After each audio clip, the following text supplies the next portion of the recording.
When I was in my preteens and early teens, I was very self conscious about myself.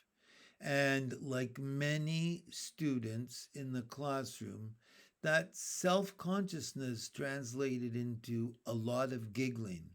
I couldn't read aloud in the classroom because I was aware of the fact that everybody was listening to me.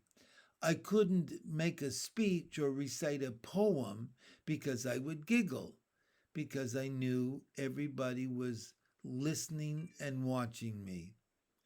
When I went to teachers' college and began to teach, we had been taught we had been taught about the value of oral reading. And at the beginning, my oral reading was exactly the same. I would be aware of the fact that all of my students were looking at me, staring at me, in fact, and paying attention. And so I would start to giggle. And I had to develop strategies to hide that giggling and that anxiousness and that nervousness. But eventually, I got the hang of it, and then I started to increase my repertoire. I learned, for instance, and I continue to advocate this, that we should always read books to students that have vocabulary and situations that are above grade level, so that when they're listening to a story, they're listening to unfamiliar vocabulary. And so they're stretching their literacy skills because they're listening to a story, hearing unfamiliar words, hearing how they're used, and talking about them. So, oral reading is an important part of any literacy program. I remember I must have been teaching maybe 20 years or 18 years, and I had a large group of grade fives and grade six students. And I had started to look for books to read aloud that were considered to be classics of literature. And I had in my library at the school, I was also the part time librarian, I had a copy of the book The Yearling by Marjorie Kennan Rawlings. And because I knew that young girls and young boys in those days were interested in horses, and I'd seen the movie, I thought this is going to be a good book to read. I used to get all of the students up around my desk and get on the floor and sit with them on the carpet and read to them. And I would allow them to lie down or sit up or do whatever they did to feel comfortable. The reason I'm talking about that is when we got to the last chapter, as I was reading, the entire classroom was as silent as could be. You could hear a pin drop. And when I got to the last couple of sentences, there was a long pause, and then the students clapped. This was a grade six class, but they clapped. And they clapped because they enjoyed it. And I remembered then about my mother talking about how they used to sit around the radio in the living room listening to different programs. This was before the age of TV. So it reinforced the idea that listening is an important part of language. And the best way to get students to listen is to get them to listen to stories where they use unfamiliar vocabulary. And so they're enhancing their literacy skills, and talking about some situation that's unfamiliar to them, so they are further enhancing their literacy skills. So how does this fit into the series of lessons I've been taping? In the last lesson, I talked about problem based learning and assessment. And what I want to do in this short video is tie in what that means in terms of a kind of a novel study. In the old days, a novel study used to mean the student read a book that they were given, not that they chose, and they had to read it and they had to write a book report. And the book report had to follow the template that the teacher gave them. Long before they were talking about problem based learning, I made cards for novels, and I allowed the students to pick the novels from the library, and I would approve or disapprove of their choices so that eventually I got them to each be reading a book that was of a certain quality. I allowed the better readers to read better books and the struggling readers to read easier books, but every student had to read a book a month. And then they could decide how they wanted to portray or tell me and the rest of the class about their new knowledge gained by reading the book. They could do book covers, they could do book reports, they could do models, they could do research projects, they could do any number of things. You get the idea. What we call those now are culminating performance tasks.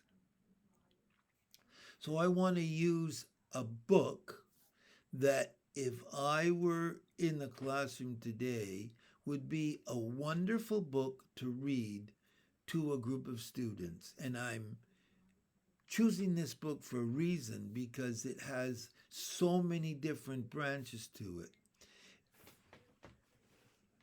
It's called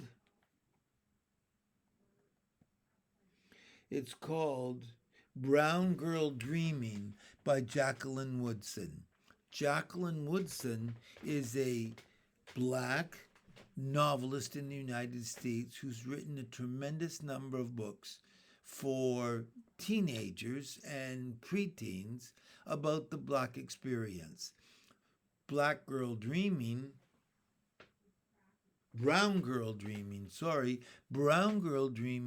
won the Newbery Award Prize for Children's Fiction just this last year.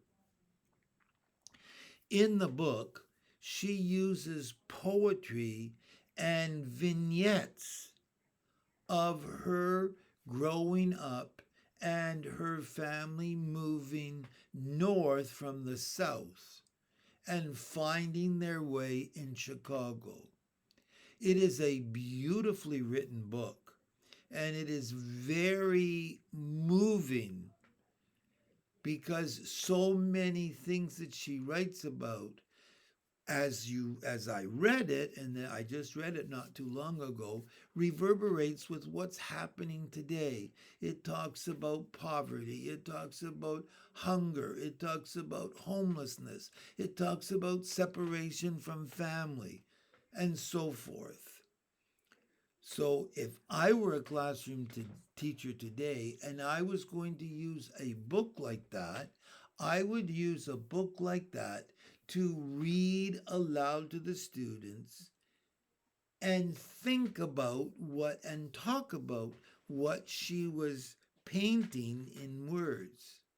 And then afterwards, I would ask the students to create a culminating performance task. But in this case, I want to use a specific example of a culminating performance task. The purpose of a culminating performance task is for the students to display their understanding, their comprehension of what they were read or what they have read themselves, and explain it to somebody else. It's one thing to understand what you hear. It's another thing to try to tell somebody else what you've heard and help that other person understand what you've heard. That reinforces and deepens the learning. So imagine this for a culminating performance task. Allow students to divide themselves up into pairs. And in each pair, one of the students has to be the person who is interviewed, and the other member of the partnership has to be the interviewer.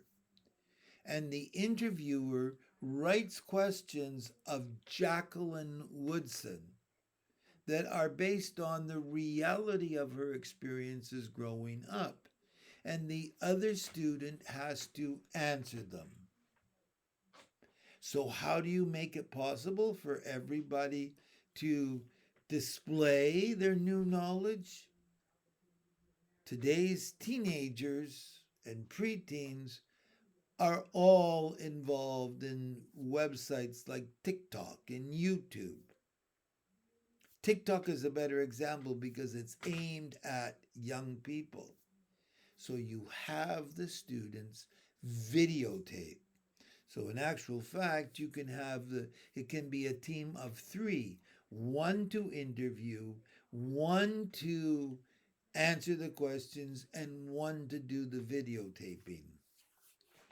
Now, I also talked about how you assess a culminating performance task like that.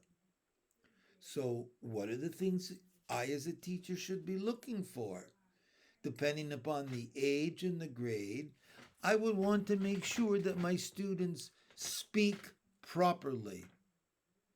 You can include in a rubric that you can create proper language use.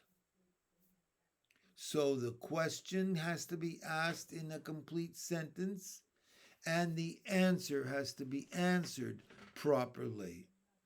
Another part of the rubric can be the essence of the answers. Do the answers reflect the reality that they read about in the novel? Do they add details from the novel, which is really a biographical novel? Do the answers reflect the details so that you know they understood the story? That's another dimension of the rubric. Another dimension of the rubric can be the written responses that they have to submit so the teacher can then go and see not only did they speak properly, they wrote properly. And a final dimension of a rubric for a culminating performance task like that can be, did they go beyond the novel? Did they do any research? Did they look up de- details about Jacqueline Woodson's life? And did they maybe read another book by her and bring in other details? I would tell my students in advance what I was looking for. And then they can create the videos, and then I can mark the videos, use the rubric to assess the videos. One final piece, because it's a performance task, the videos could be played for the class. And in fact, one of the things you could be aiming for is for the students to assess one another as they become more proficient in what you're teaching them about culminating performance tasks and good language and good grammar and doing research, they can assess one another using the rubric they create together. So they can see and try to aspire to be better for the entire class. So that's a way you can use oral reading to stimulate a culminating performance task that includes reading, writing, speaking, and listening, and enhances the literacy abilities of all of the students in the class. You can do that with almost every good book for kids. And if you're not sure where to begin, just do some research. You can look for books on the American Library Association website or the Newbery Award website or if you're Canadian, the Canada Council has awards for children's literature. All you need to do is put in award winning children's literature and you get a link to all kinds of websites. It's fun for the kids and it's fun for you and it's enriching all the way around. Try it. You are bound to like it.